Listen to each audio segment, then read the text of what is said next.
Bonsoir à toutes et tous, bienvenue à cette 9e conférence organisée par la ville d'Yverdon-les-Bains sur des thématiques de développement urbain.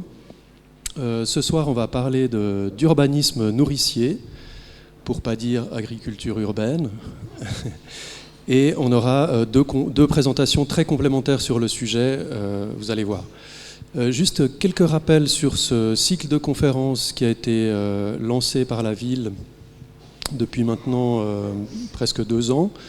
L'idée, c'est de créer un espace de débat sur le développement urbain à Yverdon, puisque, comme vous le savez, la ville d'Yverdon-les-Bains va avoir des transformations importantes dans les années à venir, et puis qu'elle est aussi en train de réviser son plan directeur communal et qu'elle est en train aussi de mettre en place son plan climat. Donc il y a beaucoup d'enjeux pour parler de développement urbain, et le principe du cycle de conférences, c'est d'inviter des intervenantes et des intervenants qui viennent d'autres villes, d'autres contextes, et qui peuvent partager avec nous des expériences enrichissantes ou des réflexions intéressantes. Voilà, donc l'idée, c'est de s'inspirer de toutes ces interventions pour pouvoir intégrer ça dans notre travail sur le développement urbain d'Yverdon-les-Bains. Donc on ne va pas parler beaucoup d'Yverdon-les-Bains ce soir, je vais quand même vous faire une petite introduction, mais ensuite ce sera vraiment la place pour les expériences qui viennent d'ailleurs. Donc l'urbanisme nourricier, il pose cette question de comment on peut intégrer des surfaces de production alimentaire au sein du tissu urbain. Et puis, à Yverdon, évidemment, on est entouré de surfaces agricoles et même de terres de très bonne qualité, puisqu'on a la plaine de l'Orbe qui est juste aux portes sud de la ville. On a également des surfaces de maraîchage très importantes qui sont aussi dans la frange sud de la commune. Et puis on a dans le tissu également quelques lieux nourriciers qui sont par exemple les jardins familiaux, ou le projet socio-pédagogique des Jardins du Cœur, qui est situé dans la zone Garlac, par exemple. Quand on aborde ces questions d'urbanisme nourricier, il y a évidemment la question du sol qui se pose, et puis les différents regards qu'on peut avoir sur le sol.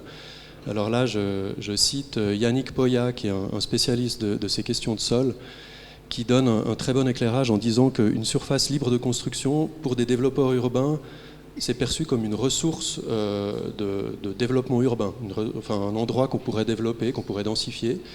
Et puis pour quelqu'un qui est dans la production alimentaire, c'est plutôt vu comme une ressource naturelle à préserver, un sol vivant, de qualité, qui se renouvelle pas si facilement que ça. Et donc il y a ces visions un peu antagonistes sur le sol libre de construction. Nous, à Yverdon, on a aussi la question des sols qui sont aujourd'hui occupés par des friches industrielles, donc qui sont largement asphaltées, qui sont même souvent très polluées.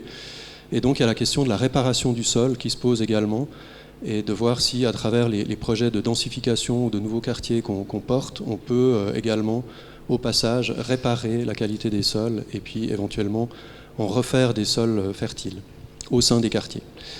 Voilà, donc toutes ces questions-là, on se les pose à Yverdon, c'est vraiment au cœur de nos réflexions, à la fois sur les nouveaux quartiers, mais aussi, comme je le disais, dans la révision du plan directeur communal ou dans l'élaboration du plan climat. Donc on se réjouit vraiment beaucoup des contributions qu'on va entendre ce soir. Et je vais sans tarder laisser la parole à notre première intervenante, qui est Christina Woods. Donc Christina Woods est directrice associée du bureau Wertzonen Woods, que je suis sûr que plein d'entre vous connaissent, qui est un bureau de paysagisme et d'urbanisme et d'architecture, qui est actif depuis 1995. Et puis Christina est également au bénéfice d'une formation en art visuel, en architecture, et elle exerce son métier à différentes échelles et dans des configurations pluridisciplinaires. Le bureau Wertzonen Woods est également auteur de cet excellent ouvrage que vous avez peut-être vu en librairie, qui s'appelle Food Urbanism, et qui propose un cadre de réflexion sur cette thématique-là, et qui donne aussi beaucoup d'exemples de comment on peut regarder un territoire avec cet œil de la production alimentaire. Voilà, je vous laisse la parole, Christina. Merci beaucoup. Merci beaucoup pour cette introduction et aussi pour l'invitation. à vous présenter en fait le contexte théorique de cet urbanisme nourricier. Je crois que l'idée dans ce cycle de conférences, c'est d'avoir une première présentation un peu plus théorique et puis ensuite une deuxième un peu plus incarnée. Donc voilà, c'est à moi de lancer le début des présentations. La mienne se déroulera en 3 parties. On commencera par les constats et objectifs qui ont été à la source de nos recherches, qui ont alimenté l'ouvrage qui vous a été montré. Ensuite, je vous présenterai quelques études de cas. Et ensuite, la boîte à outils qui a mené au livre et qui synthétise tous deux les résultats de cette recherche.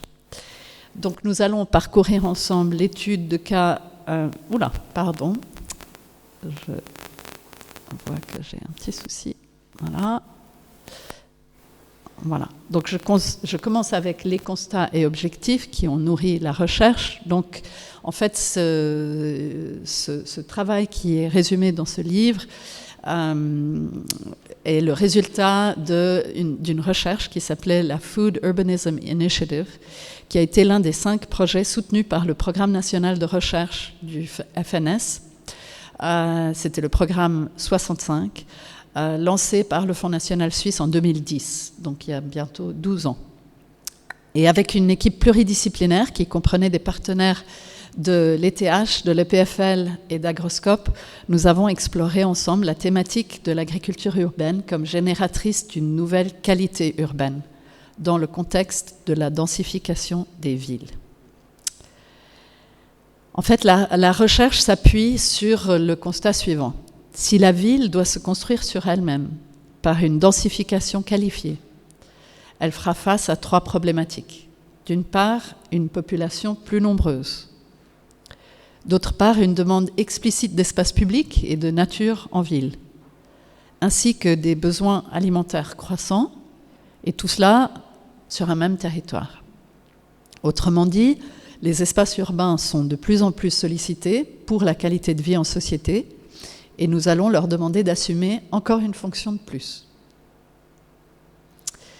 Les principaux objectifs de la recherche étaient d'analyser les pratiques actuelles connues à l'époque, en 2010, d'agriculture urbaine, d'intégrer ces pratiques dans les processus de planification et de conception de densité urbaine pour atteindre une meilleure qualité de vie, et de faire ressortir les opportunités de production en milieu urbain à destination locale, visant des bénéfices en termes de qualité du cadre de vie, d'approvisionnement alimentaire et de lien social.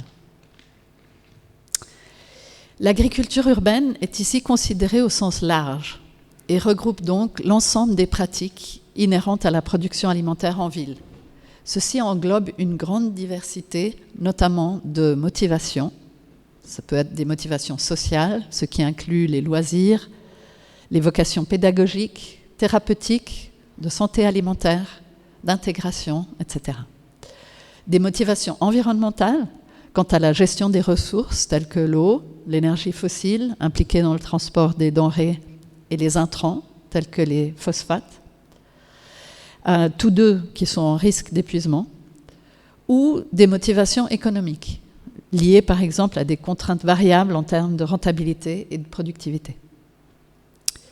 Une deuxième famille, une diversité de modes de gestion, une gestion individuelle, collective ou professionnelle, qui ne se limite donc pas à un secteur d'activité économique professionnelle en termes d'agriculture tel qu'on l'entend dans le domaine des agriculteurs professionnels.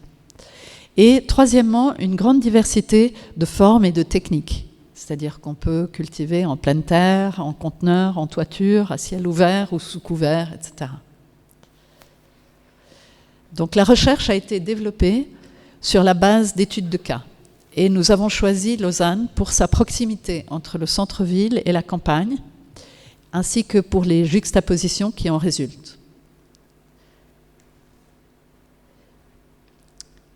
On visait donc l'étude des possibilités d'intégration de production et de distribution alimentaire à la conception urbanistique par le développement de 2 différentes stratégies.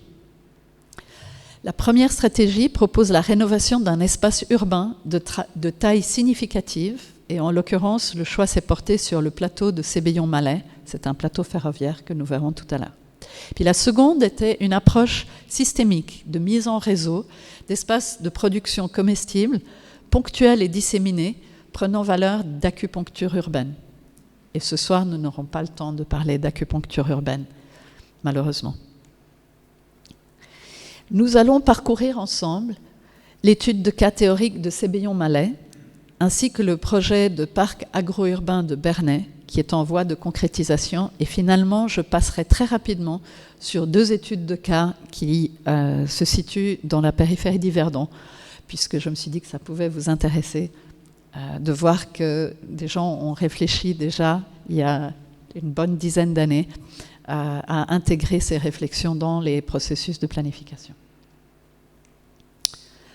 Voici donc le plateau de Sébillon-Malais. Dans le cadre de la recherche, on a travaillé sur ce site qui se trouve entre Lausanne et Renan, actuellement en activité ferroviaire, mais qui pourrait faire l'objet d'une mutation. Les CFF nous ont indiqué qu'à horizon temporel moyen, d'ici 2030-2040, la reconversion de ce faisceau ferroviaire pourrait être imaginée. Car en effet, il est aujourd'hui indispensable dans le cadre des travaux de rénovation de la gare de Lausanne, mais lorsque ceux-ci seront terminés, il ne reprendra plus une fonction infrastructurelle et donc liée au transbordement de marchandises, celle-ci ayant été déplacée à Renan et à Dange.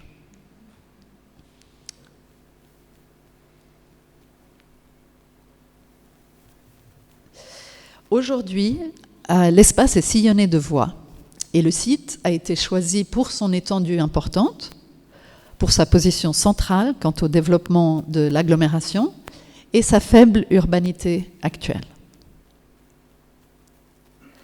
L'objectif de l'étude de cas était de développer une méthode de conception intégrant la production alimentaire et de la tester en visant une densité humaine considérable, déclinée en différents scénarios selon l'occupation du sol, la volumétrie du bâti et les types d'agriculture urbaine proposés. Voici le plan de l'état existant et un schéma de l'utilisation du sol. Donc vous voyez qu'il y a pas mal de gris, de jaune, de rose et un tout petit peu de vert.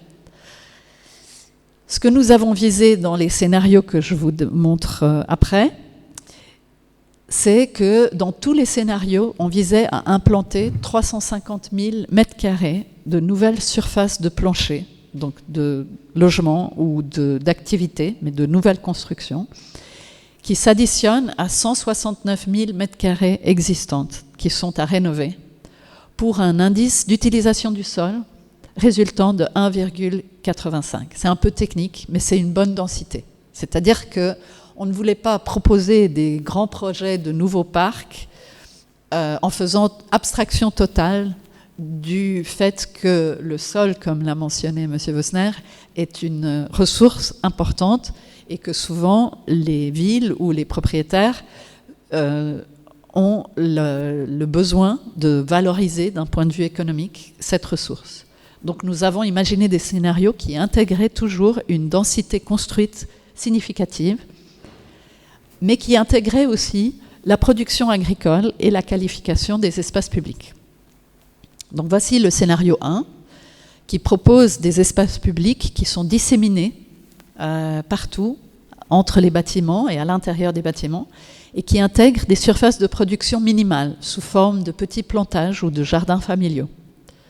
Le potentiel de production alimentaire total ne dépasse pas 15 000 kilos par année, ce qui est environ assez pour 150 personnes, hein, se basant sur le fait qu'on peut estimer qu'environ 100 kilos par personne sont consommés. C'est une production qui est faible et qui est un petit peu la tendance d'urbanisation actuelle, c'est-à-dire qu'on conçoit des quartiers dans lesquels on prévoit quelques petits potagers, mais pas d'ambition de production alimentaire plus importante. Maintenant, le scénario 2. Cette fois-ci, on consolide l'espace ouvert et on propose une ferme urbaine professionnelle située au cœur d'un parc agro-urbain. ainsi que d'autres surfaces cultivées en gestion collective ou individuelle.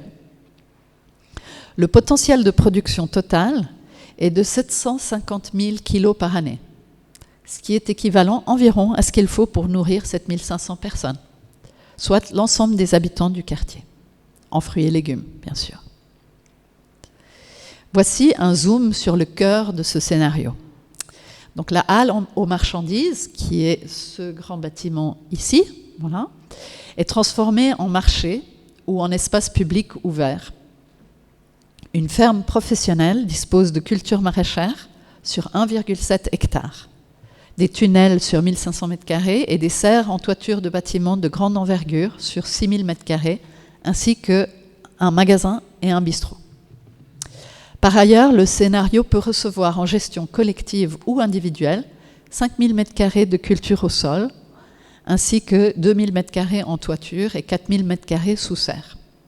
L'ensemble nourrit les habitants, mais aussi les échanges sociaux, culturels, environnementaux et économiques. Pour le scénario 3, on l'a un petit peu poussé à l'extrême, les surfaces cultivées professionnellement au sol doublent, et celles, par contre, sous serre, en toiture, diminuent de moitié, puisqu'on a libéré le sol. Les surfaces de plancher sont concentrées dans des bâtiments plus hauts, aux deux extrémités, et au sud des voies.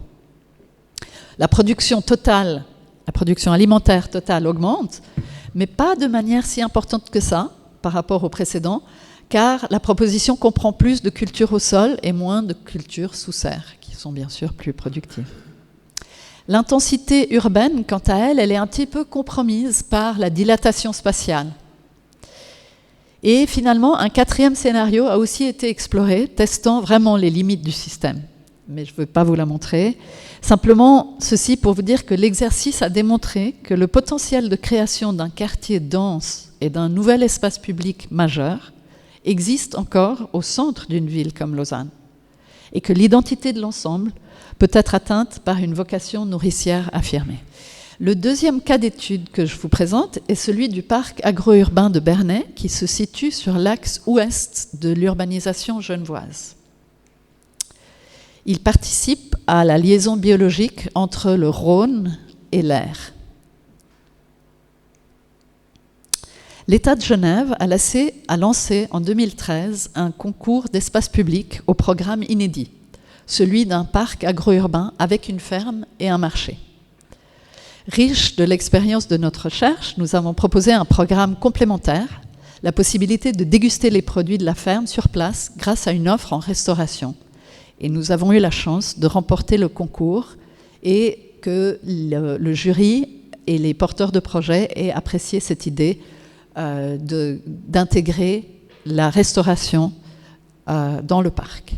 Donc voici en maquette la disposition des parties de programme avec la place qui donne sur la route de Chancy avec son tram, la ferme sur la gauche, le filtre végétal sous forme de verger, les cultures, une placette centrale, un promontoire et une frange vivrière. On va le parcourir ensemble.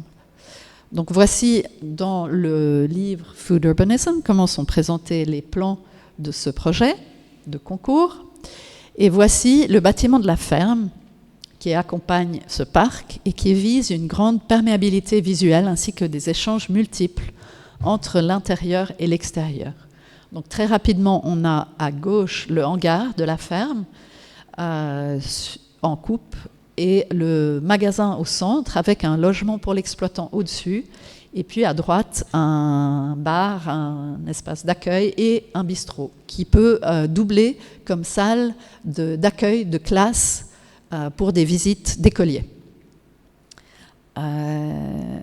Voici en plan le rez-de-chaussée en dessous qui montre justement la disposition du hangar agricole, du magasin situé du côté de la place, le bar et le bistrot qui doublent comme salle de classe, d'accueil, la cuisine professionnelle et à l'arrière des locaux pour le conditionnement des produits qui sont produits sur place et qui sont préparés à cet endroit pour ensuite passer soit en cuisine, soit en marché. Voici quelques images des photomontages qui ont été réalisés pour permettre de visualiser cet espace de l'entrée de la place avec le marché sur la gauche et puis une œuvre d'art qui faisait partie du projet du tram, qui est l'escalier que vous voyez au fond de l'image. Là encore quelques images de la place Interquartier, qui est une liaison entre le quartier résidentiel, qui se situe à l'est du parc, et la nouvelle haute école, qui se situe à l'ouest. Et puis cette placette Interquartier est équipée avec une place de jeu, un espace de repos et un espace intergénérationnel. Sur l'image en dessous, vous voyez cet espace en travaux, en chantier. Voici la visualisation et quelques images de réalisation actuelle. Le profil du terrain de ce projet a été redessiné. En fait, le site se situe au-dessus des tunnels autoroutiers et dans le concours, nous avons proposé comme moyen de gestion des terres, mais également comme moyen d'insuffler des ressources économiques dans le projet de réalisation du parc, de pouvoir accueillir des terres de différents chantiers qui se situeraient aux abords, afin de pouvoir régler la topographie des lieux. Donc vous voyez sur les coupes, les parties en couleur plus foncée sont des terres apportées qui permettent de protéger le secteur contre le bruit, puisqu'on est à côté de la bretelle autoroutière, et d'accentuer la mise en forme du terrain pour mettre en valeur la perspective du terrain. Donc voici quelques images du parc dans sa phase de réalisation actuelle, avec le promontoire qui se situe à droite et tout au fond de la perspective, et puis quelques placettes le long du chemin. Voici un petit film, j'espère qu'il va se lancer. Voilà. Nous avons donc pu accueillir 100 000 mètres cubes de matériaux d'excavation, atteignant une profondeur maximale de 4 mètres de remblai, étant donné la présence des tunnels sous le site. Cet apport de matériaux a permis de remodeler le terrain pour révéler sa perspective, d'éviter leur évacuation-transport à des destinations plus lointaines et à générer des moins-values pour la réalisation du parc. Ici, nous survolons la place Interquartier, les futures surfaces maraîchères, la place et le site de la future ferme. Donc le bâtiment de la ferme va être construit par un collectif d'agriculteurs, en fait par la commune de Bernay, qui le mettra à disposition du collectif d'agriculteurs. Voici maintenant les deux exemples plus proches de chez vous. C'est des réflexions qu'on a menées dans le cadre de MEP, c'est des mandats d'études parallèles, c'est des réflexions urbanistiques dans lesquelles on met en concurrence plusieurs équipes. Et il y a 2 MEP auxquels on a participé en 2011 et en 2012, donc pendant notre période de recherche, pour 2 secteurs proches d'Yverdon, Les Parties et Chamard-Châtelard. Et vous verrez que dans les 2 cas, on a introduit la thématique de l'agriculture urbaine. Malheureusement, on n'a pas été lauréat de ni l'une ni l'autre de ces procédures. Et donc, on ne sait pas où elles en sont. Et je serais très curieuse d'en savoir plus à l'issue de la soirée. Donc voici le secteur de Chamard-Châtelard, où on avait proposé, en plus de l'évolution du quartier à urbaniser et de la diversification des activités qui sont actuellement sur place, on avait proposé donc un parc agricole dans la partie sud. Et vous allez voir un petit peu sur cette image comment on avait imaginé intégrer la production nourricière à différentes échelles et sous différentes formes. Comme je l'ai évoqué, la surface vert pâle au sud, c'était la ferme urbaine, gérée par des professionnels avec une surface conséquente, mais permettant également d'accueillir le public et de faire de la vente directe, ainsi qu'éventuellement de la restauration. Et puis ensuite d'autres interventions de plus petite échelle, mais qui pourraient également être nourricières et intéresser plutôt soit des collectifs, soit des cultivateurs individuels. Donc ça, c'est un exemple. Et puis l'autre exemple, c'est le secteur Les Parties, qui est un petit peu plus au sud, où on a travaillé en collaboration avec le bureau Urbaplan, qui développait donc le quartier qu'on voit avec les bâtiments en gris. Et on a proposé également, de l'autre côté de la route de contournement, le développement d'une ferme urbaine à cet endroit qui est un peu un seuil en transition entre ville et campagne. Et donc on voit qu'il y a plusieurs différents types d'activités et de juxtapositions où on recherche des synergies entre les différents modes de cultiver à proximité de la ville. Voilà. Maintenant, on va passer à la partie concernant les outils. On a développé, dans le cadre de notre recherche, une boîte à outils. Et puis, cette boîte contient les éléments de notre recherche sous forme de brochures, de fiches et d'un jeu, afin que les personnes intéressées puissent s'y référer. C'est une approche dynamique et interactive des résultats de la recherche. Et là, vous voyez la boîte, dans le cadre d'un petit film. Elle comprend du matériel de dessin, un atlas de projet. Oh, c'est allé trop vite. Voilà. Et puis différents éléments qui nous permettent d'animer des ateliers de travail participatif. Donc c'était la version 0 du livre. Et puis la boîte étant un petit peu plus difficile à reproduire et à diffuser, nous nous sommes attelés à l'idée d'en faire plutôt une publication qui est plus simple à transmettre. Voilà. Donc la boîte s'adresse à un public divers comme support d'échange ou de processus, d'ateliers de co-conception ou comme outil de sensibilisation. Il s'agit bien sûr de mieux comprendre et de situer. Pour ce faire, nous avons créé un répertoire de typologies et de composantes urbaines. Donc de situer les pratiques telles qu'elles se déroulaient à l'époque, il y a donc une dizaine d'années, et de les comprendre en termes de différents types de sites, quels sont les endroits possibles dans lesquels on peut cultiver en milieu plus ou moins urbain, central ou périphérique. Deuxièmement, les types de cultivateurs, selon leur motivation, par exemple les activistes, les novices, les professionnels, pour en citer quelques exemples, qui ont tous des motivations très différentes dans le fait de cultiver. Ensuite, les différents types d'entités de production, selon l'échelle et l'équipement nécessaires pour travailler la terre. Et puis des fiches descriptives ou explicatives pour chaque typologie facilitent une bonne compréhension des opportunités et des synergies possibles entre elles.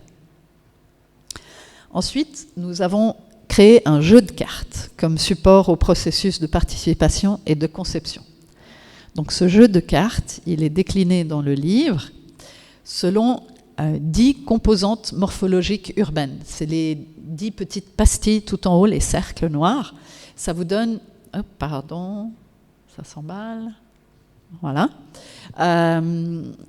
Les composantes qui sont à insérer en termes de morphologie urbaine, elles peuvent se décliner sous plusieurs formes. Et puis, les différentes formes, c'est les ingrédients de la marmite urbaine. On les a appelés comme ça. Ils sont illustrés par des cartes de jeu et sont rattachés aux 3 principales thématiques urbaines, la mobilité, les espaces ouverts et le bâti. Donc la mobilité en jaune, les espaces ouverts en vert et le bâti en rouge.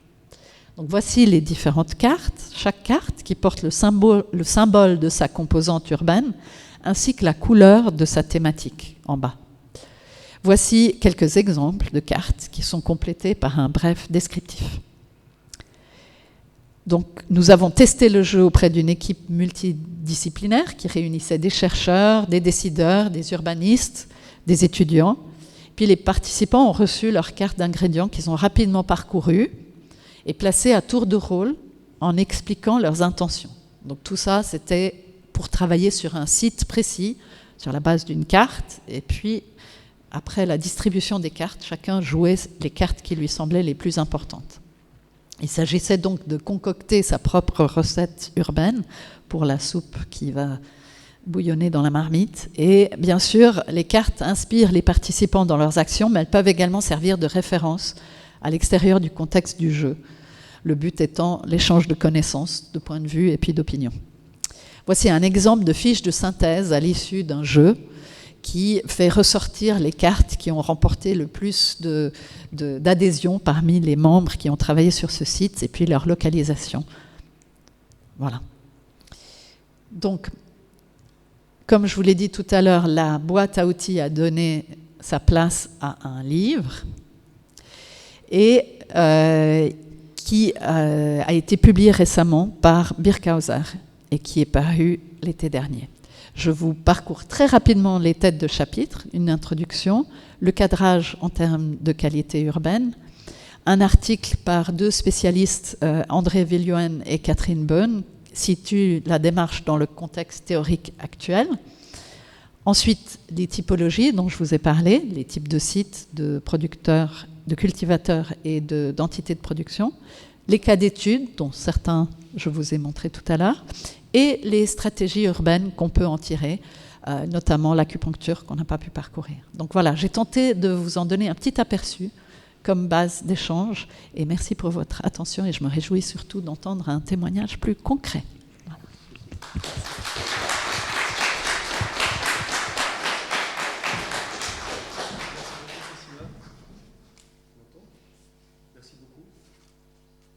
C'est OK ? Ouais, oui. Merci beaucoup pour cette présentation très riche et en même temps concise. Merci beaucoup, vraiment. Et je propose qu'on prenne les questions après la deuxième présentation, si ça vous va. Donc on va accueillir sans attendre le deuxième conférencier qui s'appelle Thomas Verduin, prononciation française d'un nom flamand, et qui est fondateur de l'entreprise Les Légumes Perchés.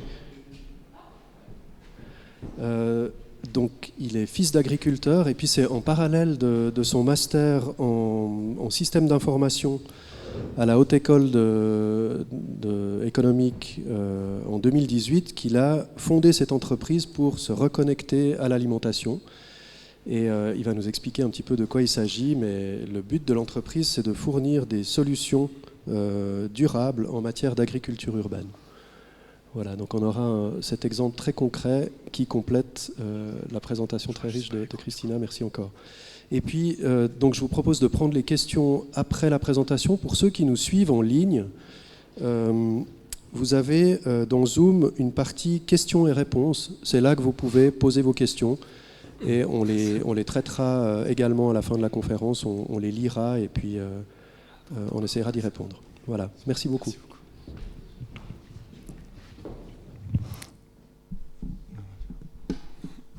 Bonsoir tout le monde, vous m'entendez tous et toutes ? Oui. Alors, je tiens à remercier la ville d'Yverdon pour m'avoir invité ici, également Madame Raymond et puis Gruet pour m'avoir lancé l'invitation, et puis je remercie aussi donc Madame Woods pour cette présentation très intéressante et je pense très complémentaire avec ce que je vais pouvoir vous présenter aujourd'hui. Alors c'est vrai que ça va être plus en détail peut-être pour commencer avant de rentrer dans le sujet. Donc je suis fils d'agriculteur, mais après, comme la majorité des personnes, on va dire, de mon âge, on va vers des études peut-être supérieures ou autres, mais en tout cas, on va dans un monde peut-être plus urbain que rural. Et puis, c'est pendant mes études où je me suis rendu compte que je n'ai pas forcément envie de suivre le modèle, on va dire, de tous mes amis de classe, c'est-à-dire dans un monde très urbain, très tertiaire, avec beaucoup de services. Et ce qui me manquait beaucoup, c'était une alimentation saine et avec du goût. Donc je suis parti avec cette problématique en 2017. Et l'autre problématique était que je me rendais compte qu'on gaspillait énormément moi-même. Le gaspillage alimentaire était très fort, même dans ma colocation d'étudiants, alors qu'on n'avait pas forcément beaucoup d'argent pour manger et vivre. Donc je me suis dit, il y a peut-être quelque chose à faire, c'est-à-dire réparer cette chaîne alimentaire, essayer au mieux. Et j'ai lancé donc d'abord une initiative en agriculture urbaine, après avoir lu énormément de projets et beaucoup de choses. Et je me suis dit, l'agriculture urbaine peut être une solution. Et puis je me suis confronté au deuxième problème, on en a parlé justement avant, c'est justement dans un milieu urbain, les surfaces doivent être optimisées, voire maximisées, que ce soit pour des rendements financiers dans l'immobilier, que ce soit pour des problèmes d'utilisation et d'usage dans une ville. Et donc est venue l'idée en fait de légumes perchés. Et les légumes perchés, c'est justement des légumes donc, qui sont perchés sur les toits. Et c'est par ici où tout a commencé, donc en fin 2017, début 2018.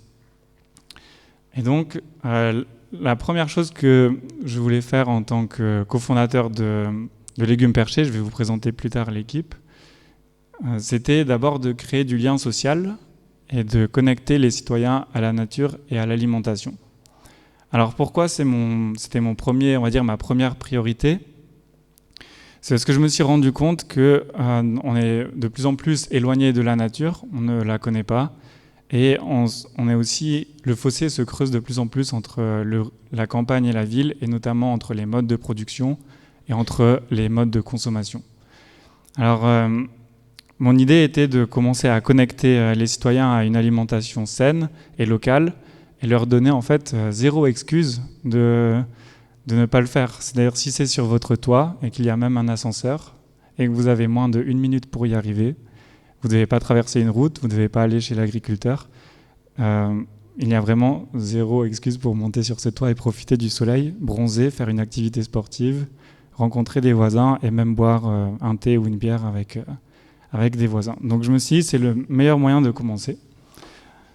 Donc on a fait maintenant, aujourd'hui on est à peu près 22, 23 de têtes projets de ce type que je vais vous présenter aujourd'hui. Et puis je ne vais pas pouvoir tout vous présenter, donc aujourd'hui on va se focaliser sur le projet de quartier Oasis, mais juste pour que vous sachiez, on travaille sur des projets aussi de communes, on travaille également sur des projets avec des écoles pour agir dès le plus jeune âge, et notamment aussi avec des crèches. Alors le deuxième point très important, notamment sur la plupart des quartiers dans lesquels on a été appelé, qui sont neufs, c'est régénérer la biodiversité et créer des îlots de fraîcheur. Donc ça c'est le deuxième focus qui est venu, on va dire, dans un deuxième temps, plutôt en 2020, quand mon premier focus commençait à prendre forme. Puis on s'est rendu compte que, vu qu'on est appelé pour des projets sur toiture, ou des projets de la plupart du temps dans des quartiers neufs, on est aussi les premiers à ramener la nature et à ramener un effet de biodiversité et d'îlots de fraîcheur dans ces zones qui sont quand même aujourd'hui toujours minéralisées.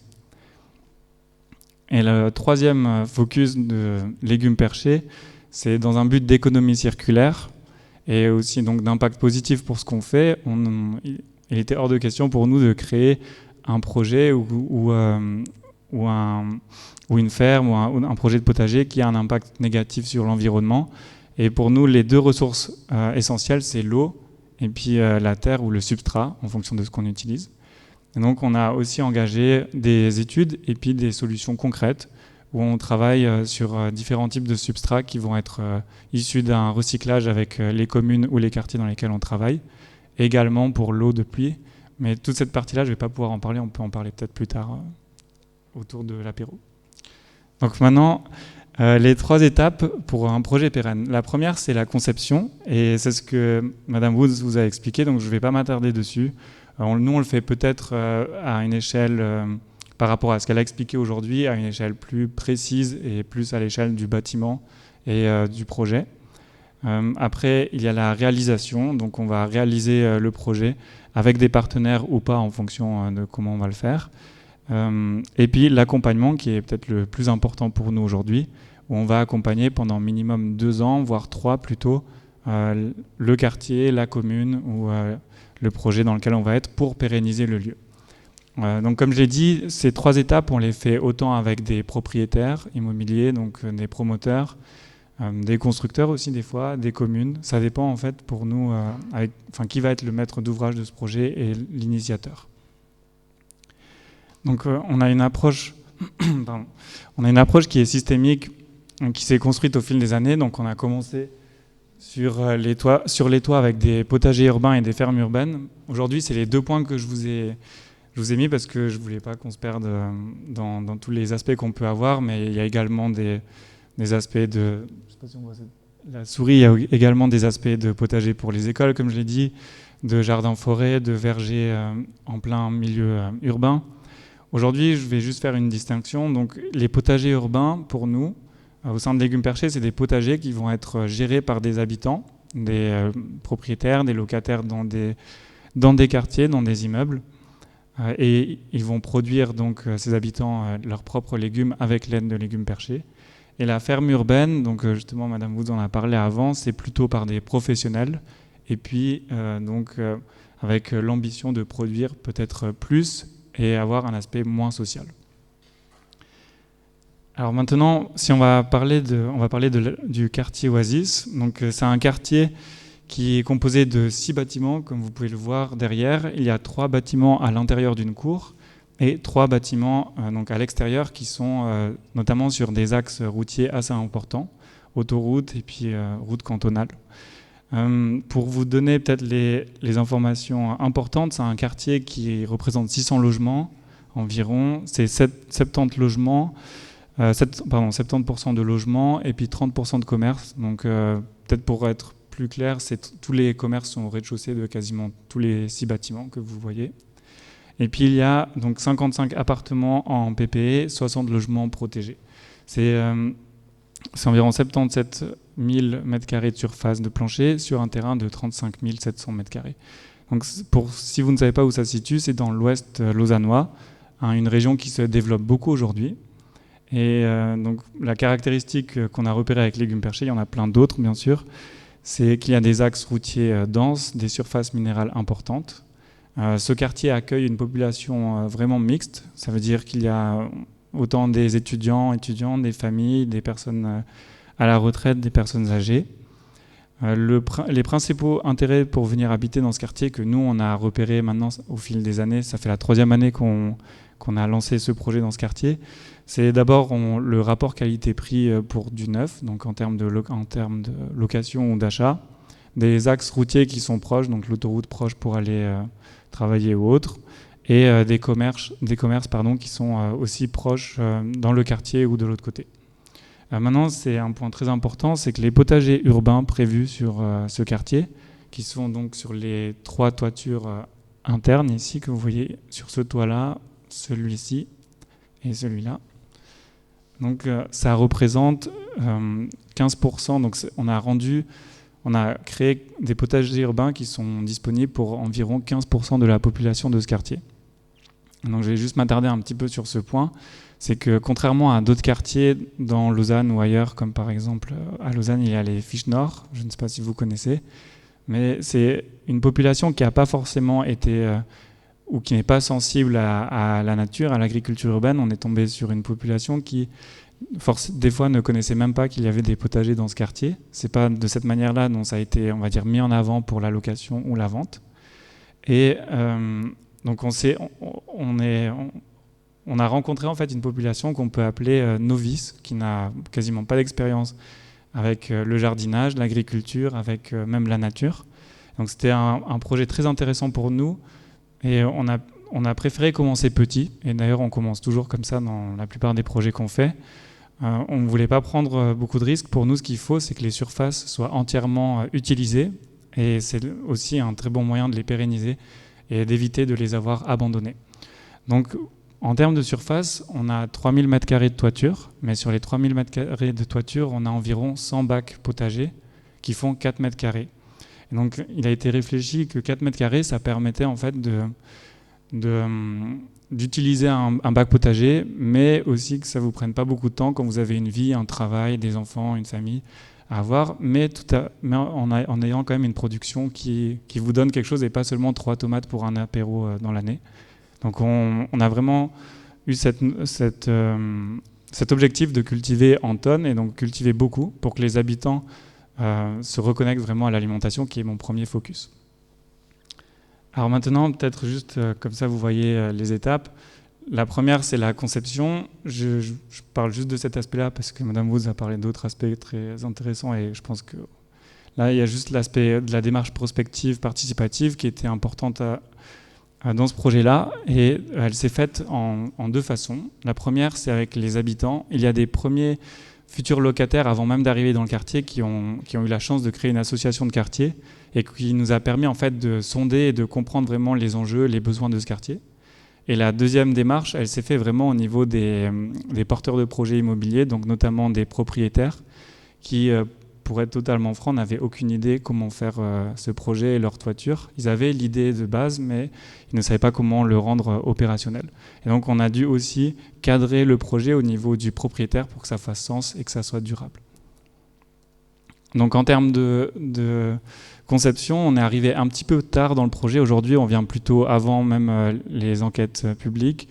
Là, on est venu 3 ans avant la fin du chantier, donc on a eu de la chance dans le sens que les architectes, donc Bauert et KCAP, ont prévu d'avoir une toiture équipée en bac potager, donc on a pu répondre à déjà des contraintes.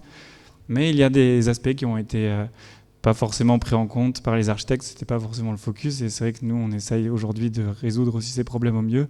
Ici, vous voyez un petit défaut, il y a un bac qui a été pris par un élément technique, en fait, d'un restaurant, donc, qui était impossible à déplacer. J'ai perdu la négociation, j'étais encore un jeune étudiant. Et puis, donc on l'a transformé en bac à menthe, qui est en fait disponible pour tous les habitants qui peuvent se servir. Et ça permettait aussi de créer un bac commun. Aujourd'hui, c'est de la menthe, mais les habitants peuvent choisir chaque saison, chaque année, quoi mettre. Et pour nous, c'était une méthode aussi pour éviter le vol dans les bacs potagers, vu que les toitures sont accessibles à tous les locataires, pas seulement ceux qui louent des bacs. Et donc de permettre aux personnes qui avaient une petite envie, ils avaient une petite envie de voler quelque chose, qui le volent dans ce bac. Donc voilà. Donc ça marche des fois, parfois, ça on peut en parler plus tard, des fois, s'il y a des très jolis pastèques sur le toit dans un bac, malheureusement ça peut y passer aussi, mais bon, c'est comme ça. Alors maintenant, le deuxième point dans ce projet à Oasis, c'est la réalisation, donc avec l'entreprise Total. Ici, c'était ni la volonté de Légumes Perchés, puis on était encore une petite entreprise, donc on n'était pas en mesure de réaliser ce type de projet. Donc on l'a fait avec l'entreprise Total, mais on était là aussi pour suivre et s'assurer que, par exemple, le bon substrat a été mis dans les bacs, parce qu'à la base, c'était du substrat qui était prévu pour végétalisation extensive, et donc aucun légume n'aurait poussé dans ces bacs. Maintenant, le plus important peut-être sur lequel je vais m'attarder, c'est l'accompagnement.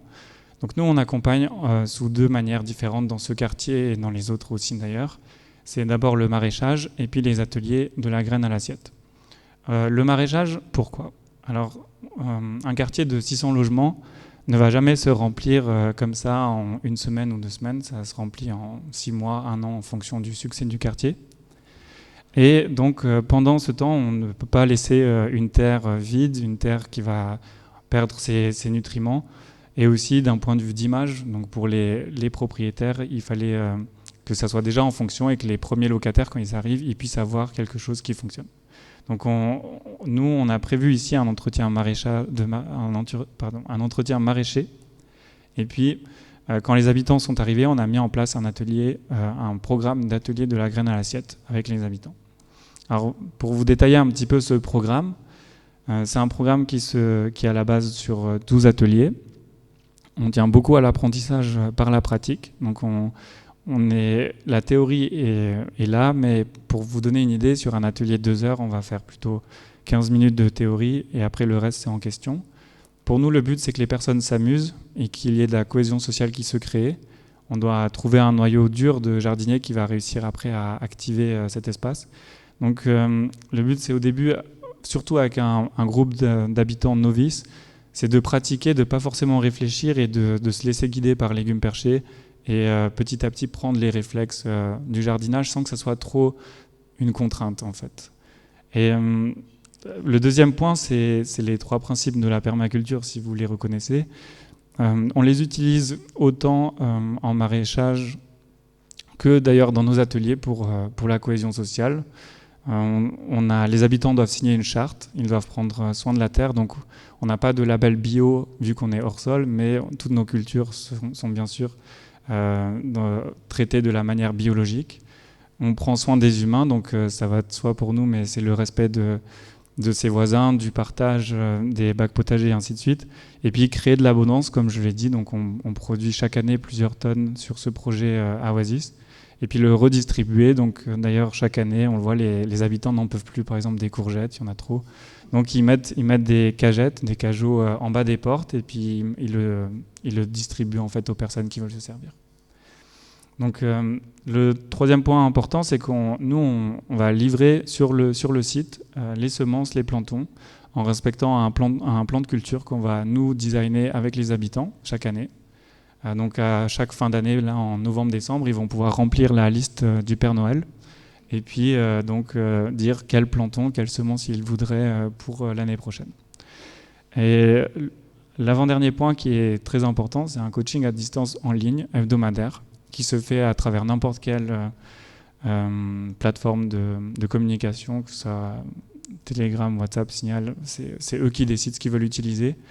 Nous, on est parti là-dessus, on a décidé de ne pas créer d'application, je tiens à le dire, parce que j'ai fait un master en système d'information, et puis on pousse beaucoup au développement de nouvelles applications, surtout dans des quartiers, puis on se rend compte que c'est une habitude en plus pour les habitants à prendre, et ça ne marche pas forcément, ils ne les utilisent pas, ou alors pour se plaindre de telle et telle autre chose que les potagers.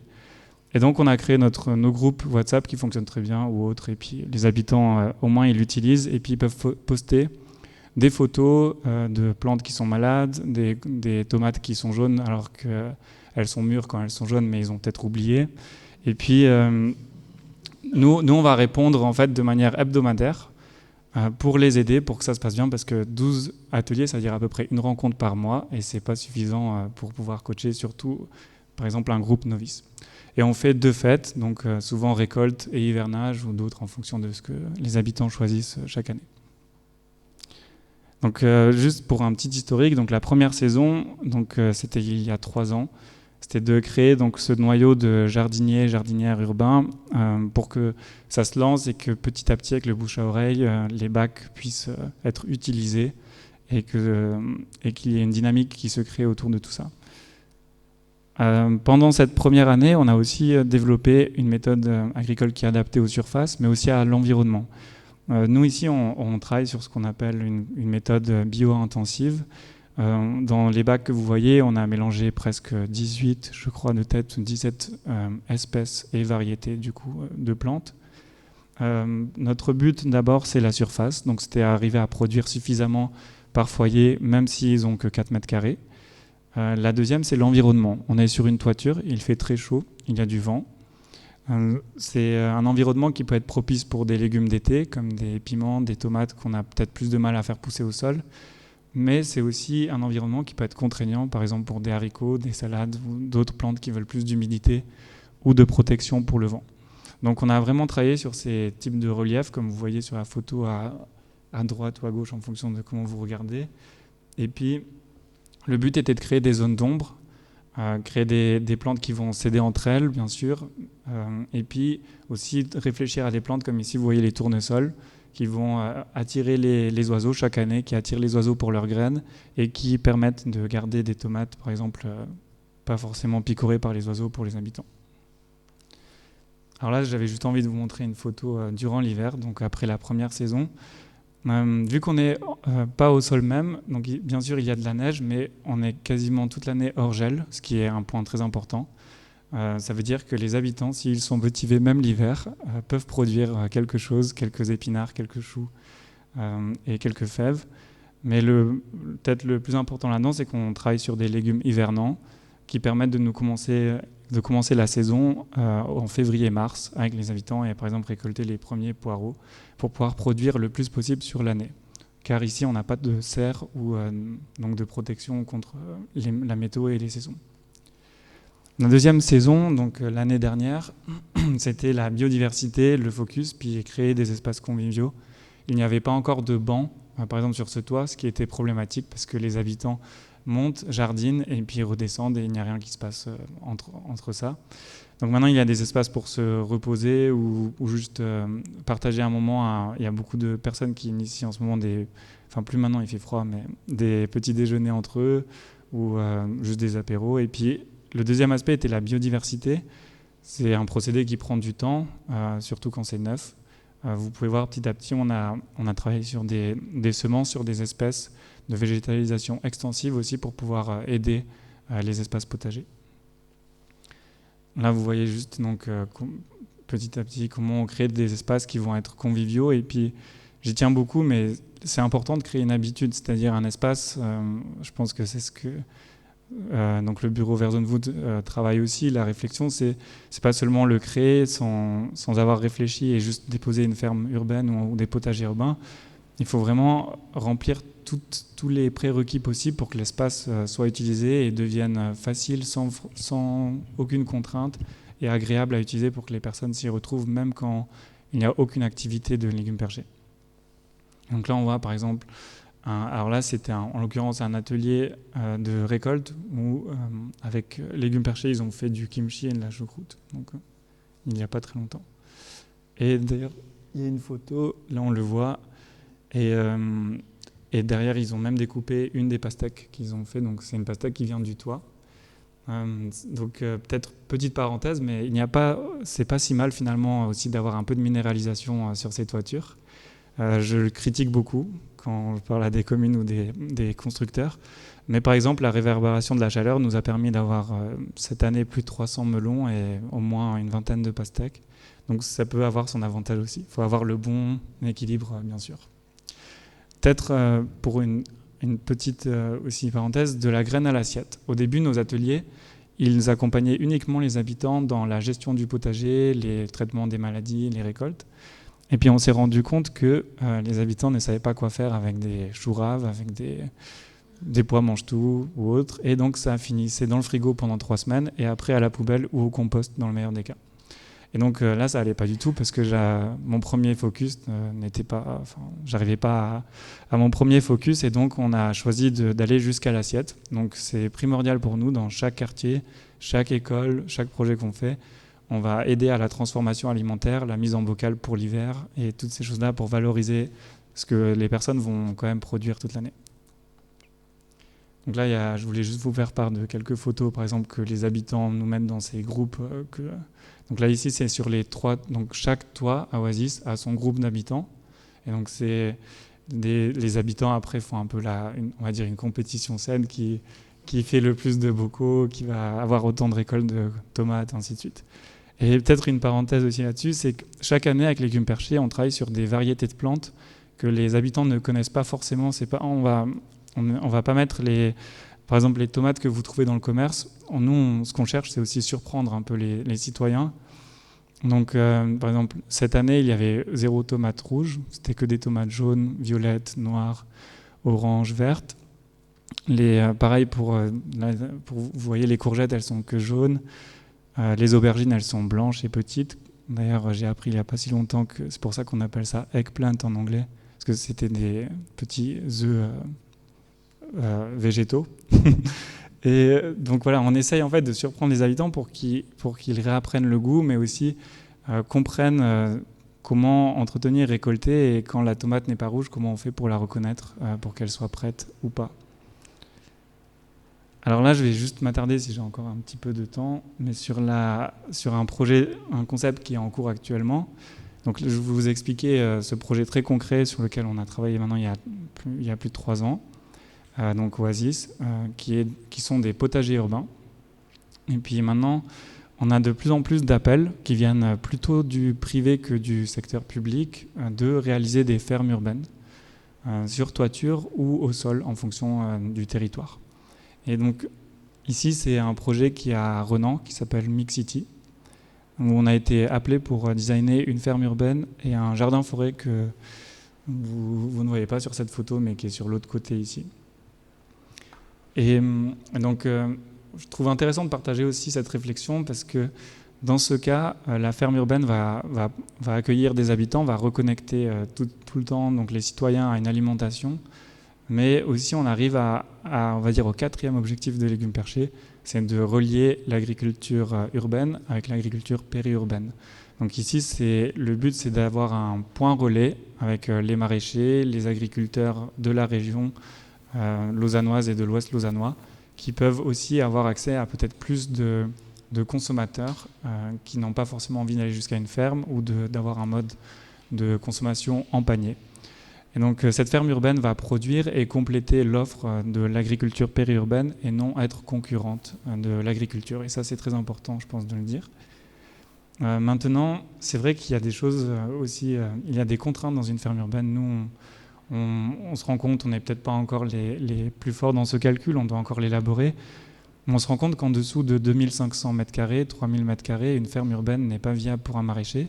Et d'ailleurs, on le voit, il y a des appels à projets en Suisse et en France voisine. Ce type de ferme urbaine qui n'ont pas assez de surface de production et qui sont contraignantes en termes d'usage n'attirent pas forcément les professionnels. Et donc là, les communes, les villes, les propriétaires privés de ces projets sont des fois confrontés à la problématique d'avoir une superbe idée, mais pas forcément d'exploitants.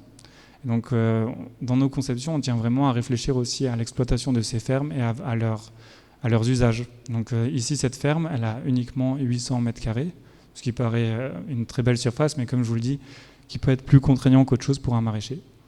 Donc dans ce projet-là, ça va être dans le but de produire pour le restaurant et l'épicerie qui seront en dessous, mais 800 mètres carrés de production ne suffisent pas pour faire vivre un maraîcher qui va travailler ou un exploitant sur cette surface. Et c'est pour ça que dans la définition de l'agriculture urbaine pour légumes perchés, en dehors d'ailleurs que de l'aspect économique, c'est très important de toujours relier les citoyens à travers des activités avec les citoyens pour pouvoir aussi connecter les citoyens à l'agriculture, mais faire fonctionner le modèle d'une ferme urbaine à ce niveau-là. Et peut-être un autre aspect aussi de ce projet qui est assez important, c'est que cette ferme urbaine, elle va être une des premières qui a été créée. Puis comme vous le voyez, dans cette région, il n'y a pas de serre. Et c'est une ferme urbaine que je peux dire low-tech, donc il y a un substrat qu'on a élaboré, donc ce n'est pas forcément seulement de la terre végétale, mais il n'y a pas d'autres techniques plus difficiles que ça et qu'un système d'irrigation. Pourquoi ? Alors plusieurs raisons, c'est les contraintes financières et économiques du projet, vu que c'est un projet privé qui doit avoir des rendements aussi, vous en avez parlé avant. Et la deuxième raison, c'est que justement sur une surface de 800 mètres carrés, on ne trouve pas un fournisseur de serre qui veuille... un fournisseur de serre vend ses serres à l'hectare et pas au mètre carré. Donc il n'est souvent pas intéressé, et s'il est intéressé, ça devient des coûts au mètre carré, au mètre cube qui deviennent exorbitants, et un maraîcher ne pourra jamais amortir ses coûts, et ni un promoteur immobilier. Donc il y a seulement une folie ou un autre intérêt qui peut permettre de faire ce projet-là. Et je tiens à le dire parce qu'on est appelé, là, cette année, on a été appelé sur 5 projets de ce type pour avoir des serres sur des toits. Je ne suis pas quelqu'un qui est anti-serre. Je trouve que en Suisse, ça permet de prolonger la saison, et je pense que c'est très important, mais il faut pouvoir avoir un réel intérêt et un réel sens dans le projet pour le faire. Et ici, on a trouvé qu'il était plus important de le laisser tel quel et d'avoir cet aspect social très important. Et peut-être juste pour finir, donc c'est vrai qu'avec Légumes Perchés, là, on n'a pas eu le temps de passer sur tous ces aspects-là, mais on a testé, je pense, quasiment toutes les techniques agricoles d'agriculture urbaine qu'on a pu. Donc aéroponie, aquaponie, hydroponie, robotisation sous différents types. Aujourd'hui, on trouve qu'en Suisse, c'est notre regard aujourd'hui en 2022, peut-être que j'ai faux dans quelques années, on verra. Mais la terre est quand même très importante pour connecter les citoyens, pour produire. On travaille sur une méthodologie aujourd'hui de spin farming aussi pour tout de même optimiser les espaces encore plus, dans des modes horizontaux et pas verticaux. On a du mal à croire justement à ces concepts hydroponiques et aéroponiques, parce que par définition, je vous ai dit que pour nous, l'agriculture urbaine en Suisse est liée à un côté social très important. Et dans ces fermes hydroponiques ou aéroponiques, l'hygiène est très importante et on ne peut pas forcément faire de visites ou d'ateliers pour connecter les citoyens. Et donc on arrive au paradoxe auquel j'étais confronté quand j'étais étudiant en 2017, que le fossé se creusera toujours du coup entre les citoyens et la campagne et les modes de production, et ce n'est pas ce qu'on recherche, en tout cas nous, avec Légumes Perchés. Donc voilà, je pense qu'on peut laisser... j'avais encore... ah oui, peut-être juste l'équipe, si j'ai le temps. Elle n'est pas actualisée, il y a une personne de plus, mais on n'a pas eu le temps de faire la photo encore. La saison était dense, on va la faire encore en hiver cette année. Mais de gauche pour vous, donc Danae, donc qui est, on appelle notre reine de la permaculture, mais c'est elle qui s'occupe de tous les ateliers de la graine à assiette pour les écoles, les crèches et les quartiers. Donc elle va les faire, les gérer, les organiser, transmettre donc le côté pratique, mais aussi la théorie. Après, il y a David, qui est notre ingénieur agronome, donc issu de l'EPIA, et qui a développé en parallèle de Légumes Perchés sa propre micro-ferme, donc avec un mode de fonctionnement de panier, justement de l'autre côté de la route de Crissier à Oasis, enfin de Oasis à Bussigny. Et donc lui, il est, peut-être pour vous dire aussi, donc il est un des cofondateurs de Légumes Perchés. Après, il y a moi-même, donc voilà. Et puis, alors il y a Mathilde, mais elle n'est plus. Mais par contre, c'est Nina qui la remplace aujourd'hui qui est architecte paysagiste, et c'est elle qui gère donc toutes les conceptions. Dans ce que j'ai oublié de vous dire, en fait, la partie conception, on a un petit bureau d'études d'espaces comestibles, et donc c'est elle qui gère cet aspect-là avec une autre architecte paysagiste qui est Christelle. Et puis en dernier, donc Constantin, qui est aussi un cofondateur, qui lui s'occupe de tout l'accompagnement et la pérennisation des projets de quartier des écoles et aussi de la recherche et développement, comme justement les projets de quel substrat utiliser pour une toiture, combien de quantité, ainsi de suite. Et donc après, on travaille ensemble, bien sûr, et on connecte tout ça, et ça fonctionne si on s'en sort bien. Donc voilà, je vous remercie pour votre écoute. Et puis,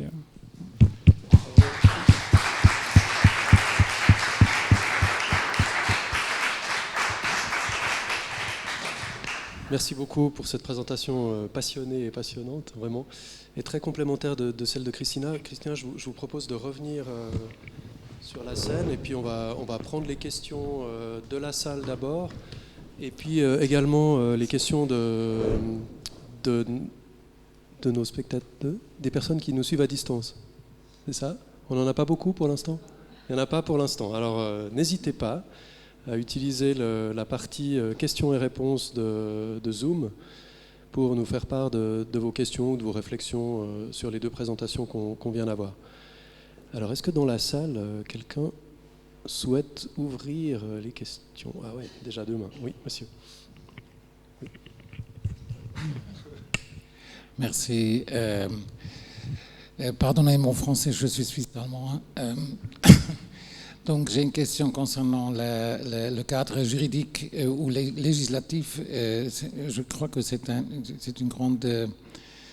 grand chantier parce que il y a la zone à bâtir et le reste c'est hors zone à bâtir. Mais l'aménagement du territoire n'a pas ne pas contrôler les terres hors de la zone à bâtir et vice-versa.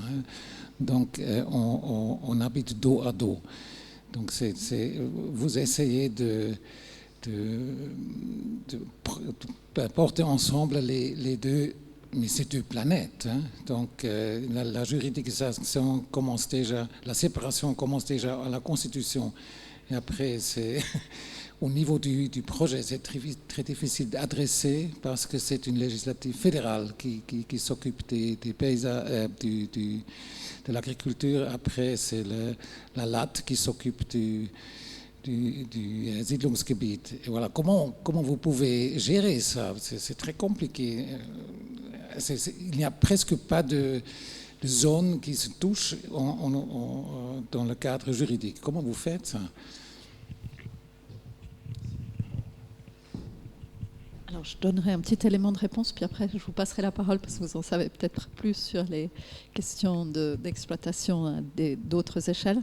Donc, à Bernay, pour vous donner une idée, il a fallu effectuer un changement de zone, une modification de zone, et passer en zone de verdure. Donc, ce n'est plus de la zone agricole, c'est considéré de la zone de verdure. Après, il reste la problématique, est-ce qu'un exploitant professionnel qui travaille la terre en zone de verdure peut toucher des subsides? Ça pose des problèmes, ça soulève des questions. Alors, l'avantage, c'est que d'après ce que j'ai entendu, mais vous me corrigerez si c'est faux, les exploitations maraîchères ou viticoles, où il y a une plus grande marge de plus-value, sont moins dépendantes sur les subsides que les exploitations traditionnelles de grande culture et d'élevage. Donc, c'est vrai que la ferme de Bernay sera exploitée sans subside. Après, est-ce que c'est un problème ou pas? C'est compensé en partie par le fait que la vente directe permet peut-être de récupérer un petit peu ce qu'on perd du fait de ne pas obtenir ces soutiens fédéraux. Maintenant, dans la plus petite échelle, je m'en remets à votre expérience. Oui, c'est bon. Ouais, merci. Peut-être dans la plus petite échelle, là, on a eu des études. Donc le plus important quand on fait une ferme urbaine, c'est d'arriver à motiver les communes en premier, à ne pas compter, par exemple, la toiture ou la surface de la ferme urbaine dans une surface de plancher. C'est-à-dire qu'elle ne soit pas associée, par exemple, à une surface commerciale et qu'elle ne rentre pas dans une logique de location au mètre carré de tant et tant de francs par année pour l'exploitation.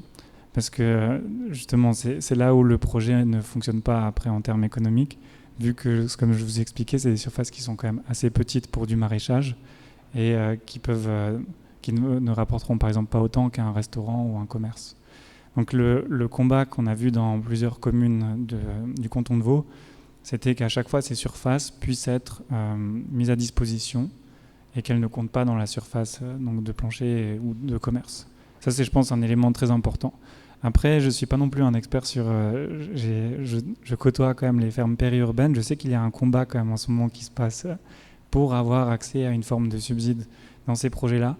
Mais l'avantage peut-être que ces fermes urbaines et ces micro-fermes ont aujourd'hui, dans les premières années en tout cas qu'elles se forment en ce moment, c'est qu'elles ont des subventions temporaires ou spontanées, qu'elles soient publiques ou privées, pour lancer les projets, et ça peut les aider aussi à se développer.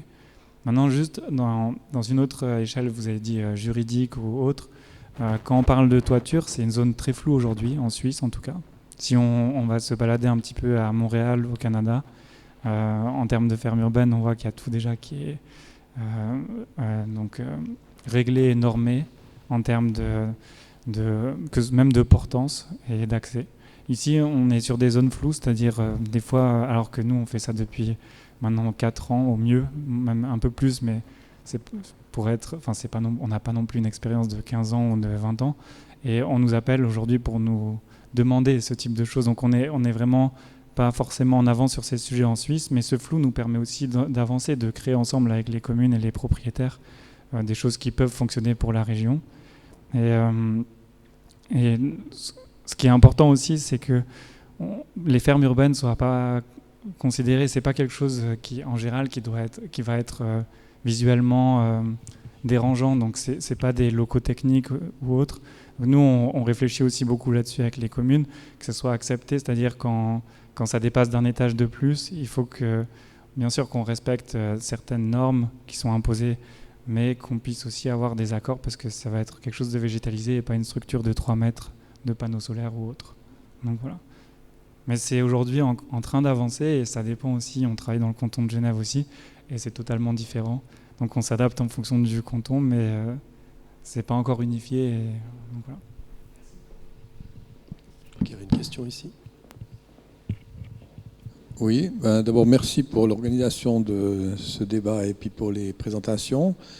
Je trouvais aussi très intéressant les apports, les éclairages sur les initiatives citoyennes accompagnées ou plus ou moins accompagnées. Moi, j'aurais une question en fait par rapport aux potentialités de fermes urbaines plus professionnelles en frange des villes, parce qu'au milieu c'est compliqué. Presque toutes les villes elles ont une ceinture agricole exploitée par des agriculteurs. Souvent, il n'y en a plus beaucoup, donc c'est des assez grandes surfaces. Yverdon, par exemple, on a un des plus grands maraîchers de Suisse qui est juste à côté. À votre avis, c'est quoi les ingrédients pour mettre en place une ferme urbaine de proximité dans un circuit court avec, si possible, les acteurs locaux? Est-ce que vous avez des expériences, des conseils dans ce domaine en particulier?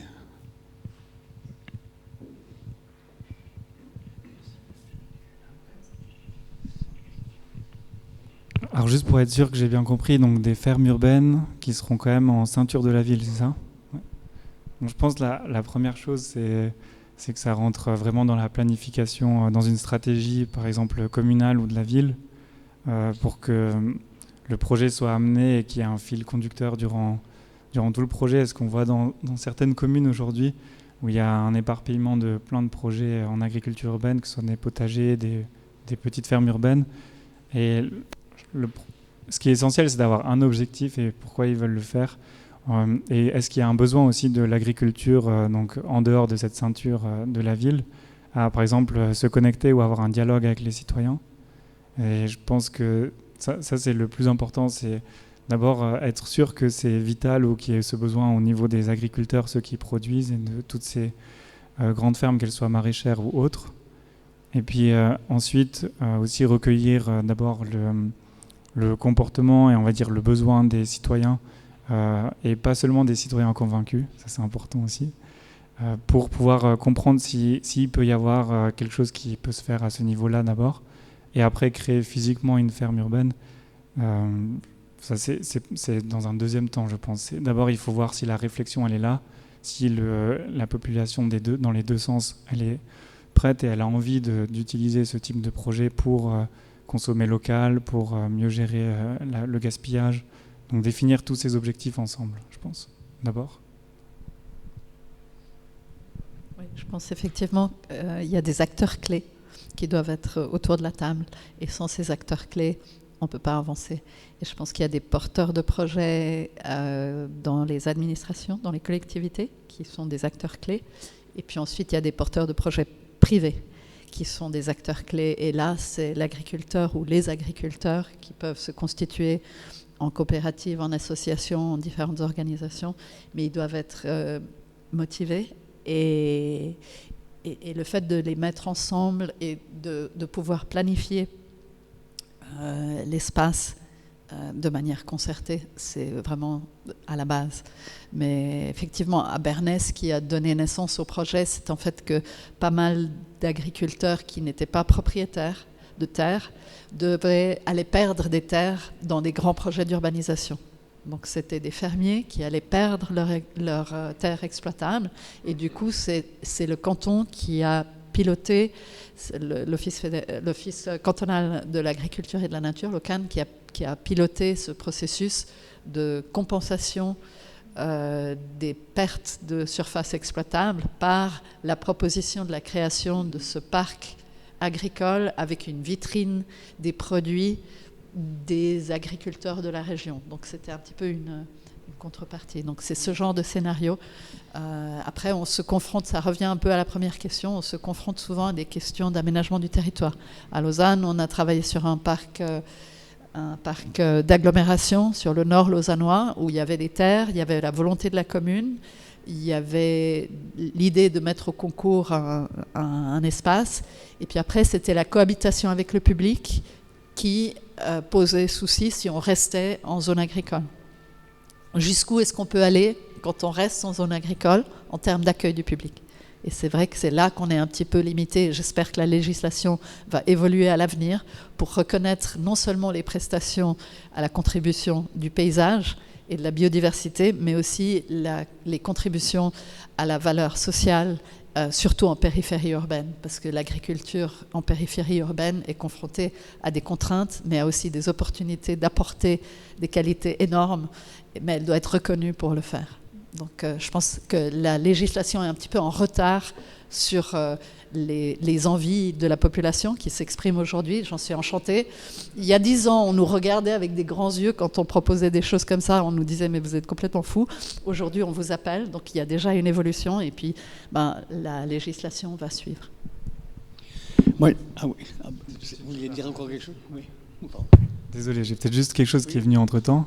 Un projet qui est étranger, pour vous donner une idée aussi quelque chose peut-être qu'il ne faudrait pas faire, comme ça.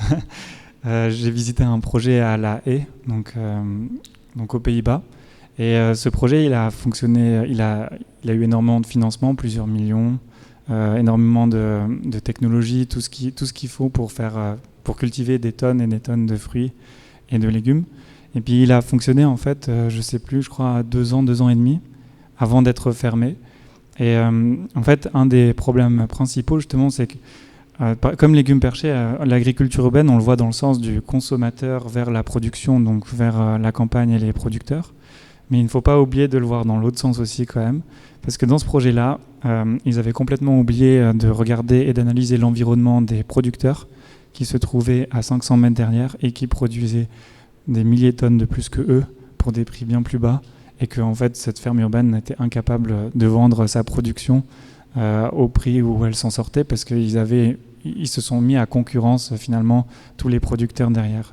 Donc je pense qu'il faut vraiment réfléchir à quoi va servir cette ferme urbaine dans la ceinture d'une ville et et en tout cas, en Suisse aussi, je pense sûrement pas pour être concurrente des grandes fermes aux alentours. J'avais une question sur les réflexions que vous avez portées concernant les intrants en agriculture urbaine, parce qu'en agriculture, de manière générale, le problème des intrants se pose par le fait, vous le savez bien, certains sont produits localement, mais beaucoup sont importés, avec un tas d'effets collatéraux qui ne sont pas forcément souhaitables. Or là, l'agriculture urbaine se trouve près d'une source très importante de déchets verts, et pourquoi pas, on peut rêver aussi, les déchets produits par le métabolisme des habitants humains de ces quartiers. Et donc ma question est de savoir dans quelle mesure vous intégrez aussi cette problématique-là en pensant à une agriculture urbaine, mais qui effectivement s'affranchit grandement d'intrants classiques en recyclant sur place. Il y a tout un travail à faire, aussi une éducation, vous l'avez évoqué, aussi pour simplement la connaissance des produits de la terre. Il y a tout ce travail à faire, mais on le voit dans toutes les villes qui se sont lancées dans la récolte séparée de déchets verts, que c'est très difficile d'avoir vraiment une discipline bien ancrée chez les gens, parce qu'ils ne voient pas sous leurs yeux. Mais au moment où vous êtes vous-même le cultivateur, je vous assure que même l'étiquette qui est restée sur une banane, la plure de banane s'est bien décomposée, elle est devenue un bon compost, mais l'étiquette, elle est toujours là. Et quand vous avez fait cette expérience quelquefois, vous allez prendre peut-être avoir la patience de décoller cette étiquette avant de jeter la plure de banane. C'est un petit exemple ridicule peut-être, mais n'empêche que ça fait partie aussi de ces réflexions. Et vous savez aussi qu'en particulier sur le canton de Genève, il y a un certain nombre d'immeubles maintenant qui ont installé des WC secs, et on sait que nos déchets, voilà, ce que nous devons éliminer de façon très coûteuse par des réseaux d'égouts, etc., c'est une ressource en agriculture. Et il y a des progrès à faire. Et ma question est de savoir dans quelle mesure vous intégrez cette problématique à vos réflexions. Alors les intrants, c'est une très grande question. Peut-être, je vais répondre avec deux angles. Le premier, pareil pour ce quartier Oasis, donc qu'on va appeler plutôt une population novice déjà dans l'agriculture et l'agriculture urbaine.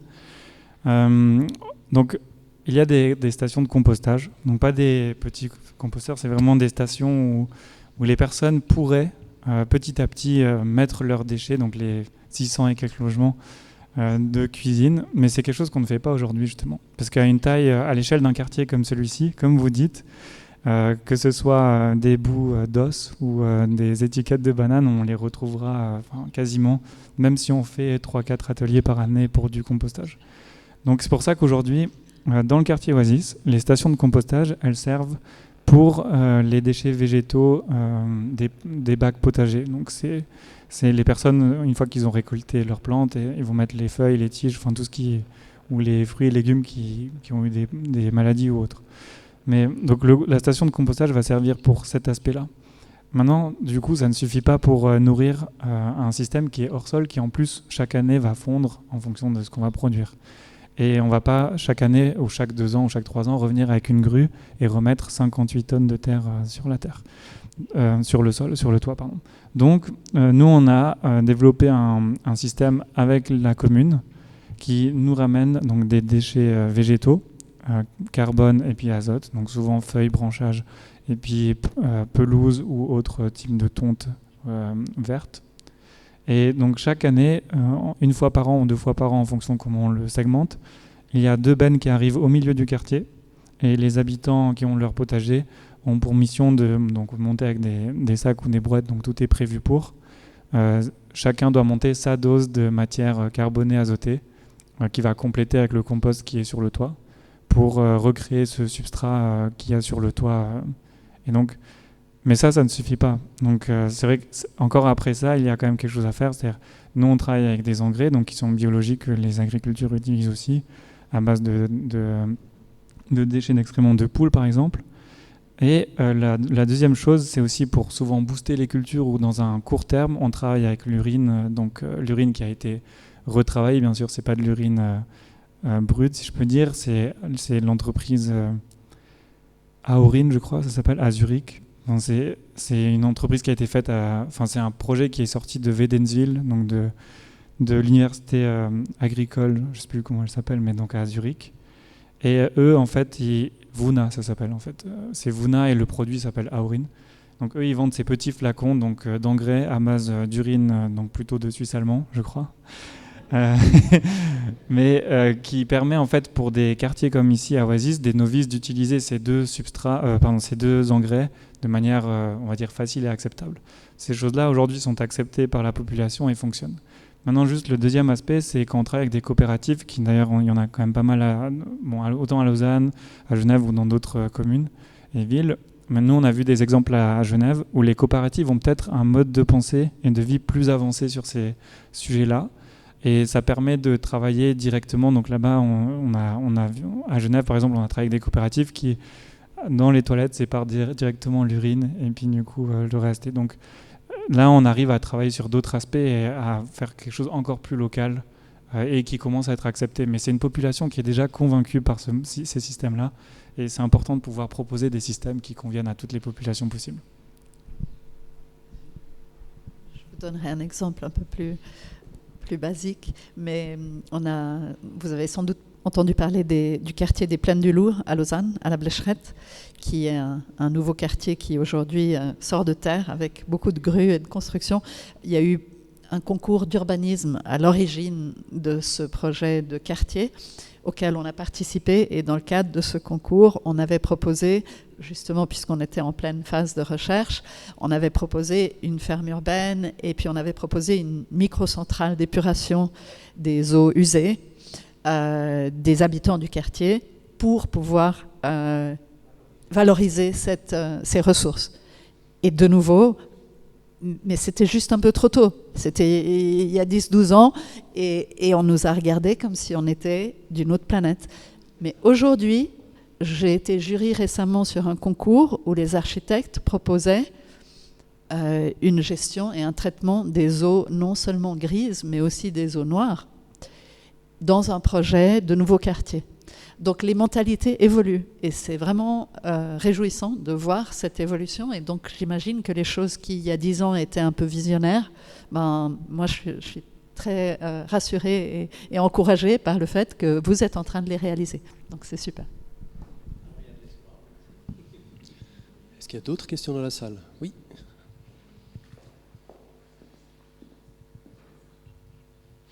Oui, bonsoir. Merci pour vos présentations aussi. J'aurais une question sur le financement. Par exemple, à Oasis, comment vous êtes organisé? Parce que c'est quand même c'est pas si simple que ça. De temps en temps, vous apportez des éléments plus spécifiques. Alors, qui paye? Juste si vous pouvez être un tout petit peu plus précise, s'il vous plaît, qui paye quoi?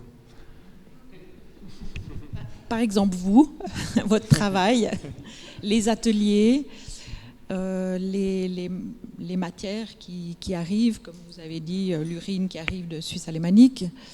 Bien sûr, il y a le travail des habitants qui est bénévole, ça, mais pour toute cette organisation qui est quand même pas si simple que ça, ou amener la terre, ou régénérer, ou s'occuper du compost.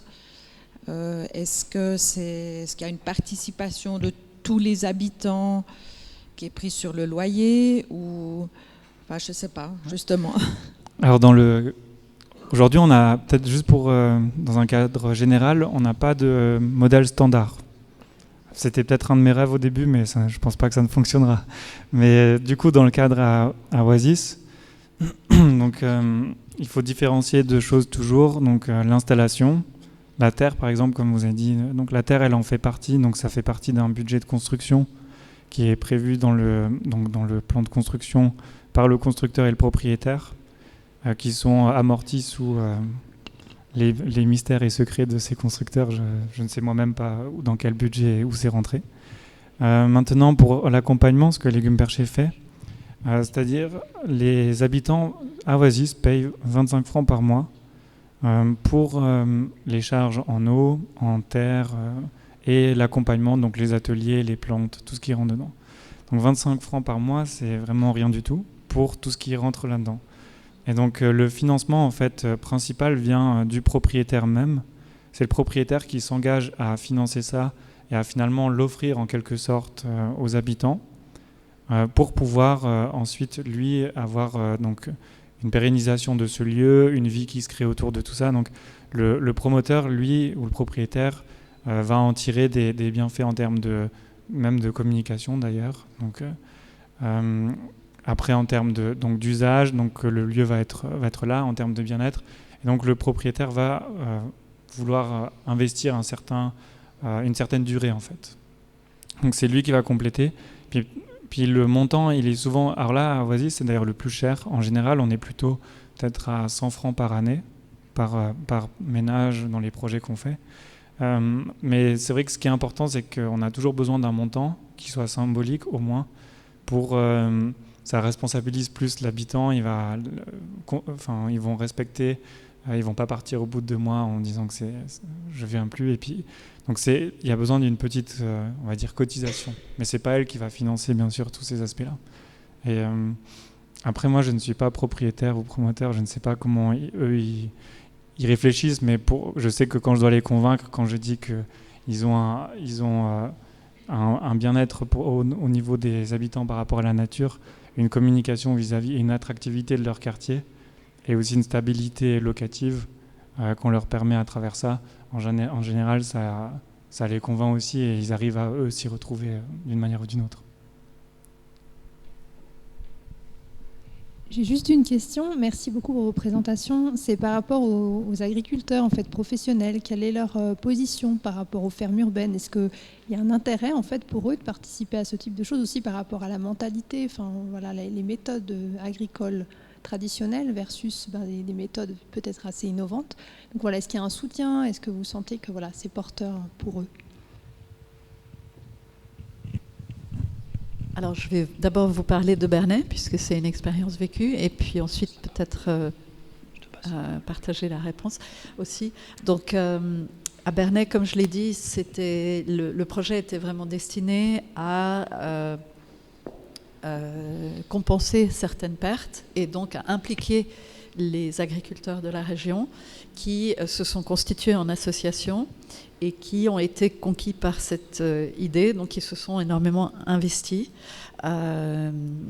Donc les agriculteurs, l'association d'agriculteurs se constituera ensuite en coopérative une fois que le bâtiment de la ferme sera construit. Donc là, c'est le canton qui finance la création du parc. Ensuite, c'est la commune qui va hériter de ce parc. Et la commune va construire la ferme qu'elle mettra à disposition des agriculteurs qui seront donc locataires. Et il y aura aussi une contrepartie parce qu'en fait, dans le contrat avec les exploitants, il y aura non seulement la possibilité de produire et de vendre leurs produits, mais également la responsabilité d'entretenir les espaces publics du parc. Donc c'est un nouveau modèle. Et ce qui est intéressant pour moi, c'est que c'est des agriculteurs qui ne sont pas tout jeunes, qui sont des agriculteurs établis dans la région, dont le président d'Agri-Genève, par exemple, qui se sont intéressés à ce processus et qui s'y sont intéressés notamment parce qu'ils avaient plusieurs enfants qui cherchaient ou qui voulaient prendre une relève et qu'en fait, ils cherchaient peut-être aussi à trouver des exploitations ou des débouchés qui vont au-delà de la reprise d'une seule exploitation familiale. Donc ça, c'est un cas. Ensuite, je connais d'autres cas où il y a des appels à projets et où il y a pas mal de jeunes générations de gens qui s'intéressent à la pratique du métier sans être issus du milieu agricole. Et le problème des agriculteurs sans terre est un problème réel en Suisse puisque la tradition est plutôt une tradition de passage de relais, de témoins, de génération en génération. Et donc, il y a des nouvelles générations d'agriculteurs qui n'ont pas d'exploitation propre. Donc, ces gens-là peuvent s'y intéresser également. Donc, voilà quelques modèles que je peux vous citer. Après, il y a aussi des cas d'agriculteurs qui veulent continuer à pratiquer de manière traditionnelle et qui sont plutôt embêtés par le fait de leur localisation en périphérie urbaine. Et ça, il faut aussi les comprendre. Ils vivent des contraintes qui ne sont pas toujours agréables avec la proximité des urbains qui s'intéressent à ce qu'ils font. et parfois c'est pas bienvenu. Donc voilà, la gestion des conflits entre les producteurs traditionnels qui ne souhaitent pas s'ouvrir ou se diversifier avec un plus grand contact ou un plus grand échange avec les consommateurs, il faut aussi savoir respecter. Et parfois, on se trouve dans des situations où malheureusement, l'exploitant du lieu n'a pas la mentalité qu'il faudrait pour que la mayonnaise prenne à cet endroit-là. Et ma foi, c'est comme ça. Donc c'est pour ça qu'il faut des acteurs clés. Mais vous avez peut-être d'autres expériences? Bon, j'en ai une qui est dans ce sens-là aussi. J'ai rencontré donc un agriculteur à Genève qui a 6000 m² de serre de production de tomates. Donc il produit, je crois, 11 tonnes par jour. Et donc c'était un discours très intéressant entre lui et moi, justement, par rapport aux tailles de projet. Justement, je vous parle de 800, 1000, 2000 m² de toiture en production. Lui, il a 6 hectares. Et donc, justement, ce type d'agriculteur qui d'ailleurs n'est pas en bio parce qu'il n'a pas réussi à avoir la certification, mais qui veut travailler quand même dans ce sens-là, mais ne croit pas du tout, par exemple, en la production en permaculture pour avoir ces quantités-là. D'ailleurs, moi non plus, mais ça c'est encore un autre débat.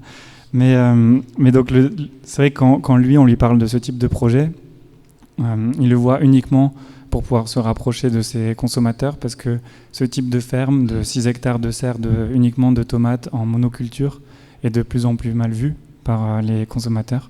Donc lui, il aimerait pouvoir finalement sensibiliser et, comme je disais dans tout ce qu'on fait avant, éviter de creuser encore plus le fossé et arriver à rendre sa production aussi finalement respectée pour ce qu'il fait. Et donc là, il voit un intérêt dans ces fermes urbaines, mais il voit zéro intérêt pour produire 500 kilos par année, par exemple, alors qu'il en produit 11 tonnes par jour. Donc,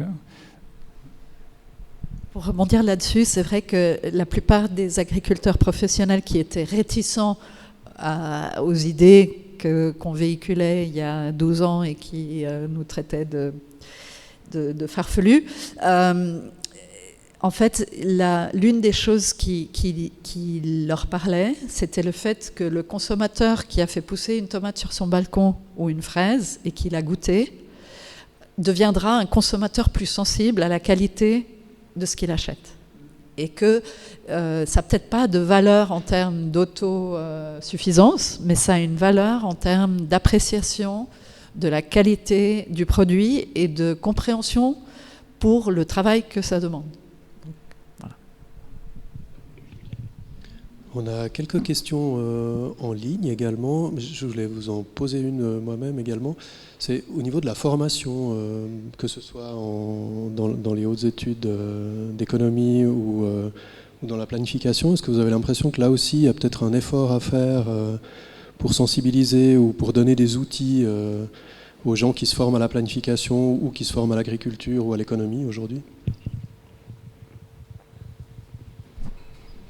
Bon, alors juste pour mon cas très personnel, moi on va dire, tout ce que je fais aujourd'hui, je ne l'ai pas appris à l'école. Donc, je veux dire, en 2017, j'étais en master de système d'information, des études que j'ai trouvées très intéressantes, que j'ai adoré faire et j'ai appris beaucoup de choses. Mais c'est pas... C'est-à-dire, j'ai eu la chance d'avoir habité dans une ferme, de m'être formé pendant plus de 3 ans au Canada en maraîchage, donc avoir des connaissances pour produire et cultiver et comprendre la nature. Mais je ne l'ai pas appris à HEC, je ne l'ai pas appris à l'UNIL. Là-bas, j'ai appris par contre d'autres choses, comme créer une entreprise pour pouvoir mener à bien des causes qui me tiennent à cœur. Mais ce n'est pas les études. Alors par contre, c'est vrai que je vois des choses... là, on a recruté notamment une étudiante de l'EPIA, donc en architecture du paysage. Et maintenant, elle fait le master, je ne sais pas exactement les noms, mais en gestion du territoire ou urbanisme, je ne sais plus, quelque chose comme ça. Et c'est vrai que je n'ai pas du tout ces formations, c'est pour ça d'ailleurs qu'on l'a recrutée. Je ne sais pas dessiner sur un plan, je sais à peine lire les échelles, mais je me rends compte que finalement, c'est moi, avec mes expériences et mes années, qui dois lui transmettre tout sur l'agriculture urbaine, toutes les spécificités.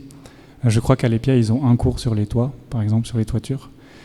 Et dans le cours sur les toitures, ils ont peut-être 1 ou 2 chapitres, peut-être je dis des bêtises, mais peut-être 3 chapitres maximum sur les toitures agricoles intensives. Et donc, je le vois en tout cas dans ces études-là, il y a un réel manque. Et puis tout ce que nous, on apprend Et tout ce qu'on sait aujourd'hui, c'est soit par la pratique, par les années et ce qu'on apprend aujourd'hui, ou alors on travaille beaucoup aussi avec le laboratoire d'agriculture urbaine de Montréal, où j'ai développé une amitié avec le directeur il y a quelques années, et eux, ils sont en avance, je pense au moins 10-15 ans sur nous, et ils ont beaucoup d'études et ils partagent beaucoup de données avec nous, et c'est ce qui nous permet d'avancer. Mais c'est plus eux, j'ai l'impression. Après, les universités comme l'UNIL, l'EPIA, EPFL, apportent quand même toutes les données, les connaissances de base, justement pour les architectes paysagistes ou l'ingénieur agronome, mais pas spécialisés dans l'agriculture urbaine, ça c'est important.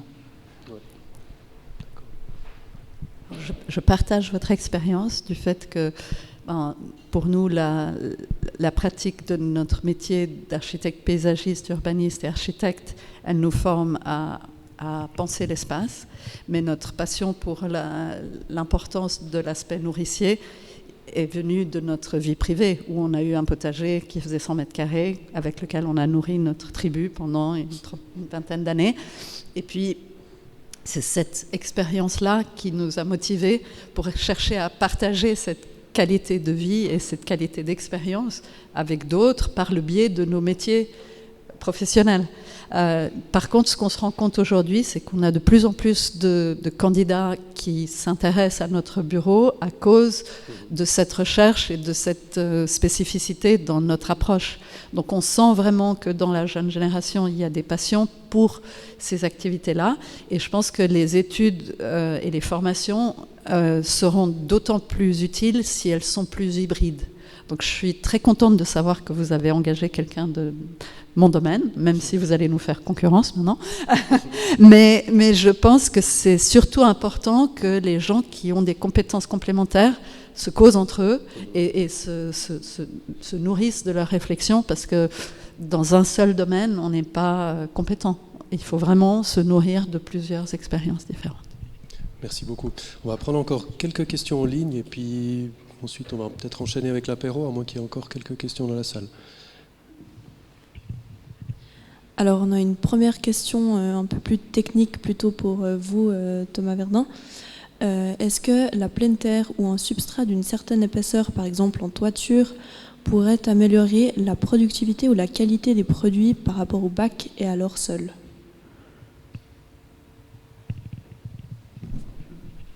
Oui. Je rigole. Je pense que oui, là, déjà, en pleine terre, on ne fait pas sur un toit parce qu'on a une contrainte de portance. Donc, la pleine terre, on ne contrôle pas forcément la densité de la terre, ou on ne sait pas forcément son poids exact. Donc, on va plutôt travailler avec des substrats qu'on compose nous pour pouvoir respecter, par exemple, 1000 kg par mètre carré ou 600 kg par mètre carré, en fonction des contraintes du bâtiment. Maintenant, il y a quand même d'autres choses très importantes. La pleine terre, en fonction de comment elle est composée, peut emmagasiner beaucoup, donc si elle est très argileuse, peut emmagasiner beaucoup de chaleur. Alors c'est bien au sol, mais sur une toiture, encore une fois, ça peut étouffer les racines, les tuer, et du coup avoir des plantes moins productives. Donc nous, on a vraiment recherché et travaillé maintenant depuis, et on travaille encore là-dessus. Je pense qu'on a fait 2 ans dessus déjà, où notre substrat, il doit être léger, il doit être aéré, il doit pouvoir garder les nutriments dans le sol suffisamment longtemps, et puis il doit aussi pouvoir être suffisamment profond pour avoir une multitude de cultures et pas seulement une monoculture. Donc maintenant on le voit, dans tout ce qu'on fait en bac, c'est plus facile. Si un jour vous venez sur un autre projet qu'on fait en bac, en toiture, les habitants n'utilisent qu'un outil pour cultiver, c'est une sorte de houe. Avec ça, les habitants font, que ce soit les petites tranchées, les trous, tout ce qu'ils font pour désherber. Le substrat est tellement aéré et pas compact que même à la main, on peut enlever une mauvaise herbe, une brindille, ou je devrais dire une plante non désirable avec les mains. Et il n'y a pas besoin d'outils, il n'y a pas besoin de bêcher. Et les plantes vont se développer plus rapidement et plus facilement aussi. Merci. On a encore une question en ligne d'un certain FSA, c'est peut-être la Fédération Suisse des Agriculteurs, peut-être. Donc il pose la question cette fois pour les 2 intervenants. Est-ce que, compte tenu des pourcentages de couverture de l'approvisionnement mentionnés par les présentations, c'est correct d'affirmer que la ville nourricière vient uniquement en complément d'une préservation des terres agricoles et qu'en termes d'approvisionnement alimentaire, c'est plutôt l'agriculture professionnelle qui répond aux besoins des Suisses. Oui. Je pense que c'est complémentaire. Clairement, une ville entièrement autonome, c'est illusoire. Et clairement, l'autosuffisance alimentaire, si on arrive à l'atteindre à l'échelle nationale, c'est déjà beaucoup. Ça fait partie de certains objectifs de protection des sols, etc., par les surfaces d'assolement. Aujourd'hui, on n'est pas à une couverture de 100%, mais on a bien vu que pendant les périodes de crise, la Suisse avait les moyens de déployer quand même des moyens assez extraordinaires pour suffire à elle-même. Ceci dit, c'est à échelle nationale pour la Suisse, qui est un petit pays, mais qui est densément habité malgré tout, et qui a une topographie où certains secteurs ne sont pas cultivables. Mais l'objectif de l'agriculture urbaine n'est pas l'autosuffisance. C'est vraiment plutôt la complémentarité avec une agriculture professionnelle et la recherche de synergie pour pouvoir bénéficier de ces autres qualités, donc les valeurs sociales, les valeurs environnementales et une partie de l'approvisionnement. Moi, je suis entièrement d'accord avec ce que vous dites. Donc, peut-être juste rajouter deux éléments quand même aussi en complément important. On le voit qu'il y a de plus en plus une réflexion sur la résilience, donc face aux crises qu'on est en train de vivre et qu'on va peut-être encore vivre. Et donc, on voit la réflexion de quelques villes en Suisse de pouvoir créer des systèmes alimentaires, comme par exemple des fermes urbaines à Sévelin, qui pourraient, en alternative 3, comme vous l'avez fait, de cultiver vraiment une multitude de fruits et légumes. Et on le voit, ça rentre petit à petit dans les réflexions, surtout pour être résilient et pour être sûr que si jamais il y a le pire qui arrive, qu'on puisse jouer le mieux et s'adapter au mieux en fonction de ce qui peut rentrer de la campagne dans une ville et ce qui peut se faire pendant quelques jours. Mais une ville ne peut jamais tenir sur l'agriculture urbaine pour vivre plus de quelques jours et même peut-être un jour. Et puis voilà. Donc, puis la deuxième chose, je l'ai oublié, donc je vous dirai peut-être après, je ne sais plus. Merci beaucoup. Est-ce qu'il y a encore une question brûlante avant l'apéro ? Alors, si ce n'est pas le cas, vraiment un grand merci pour vos présentations, pour les réponses à vos questions. Merci pour la participation du public aussi.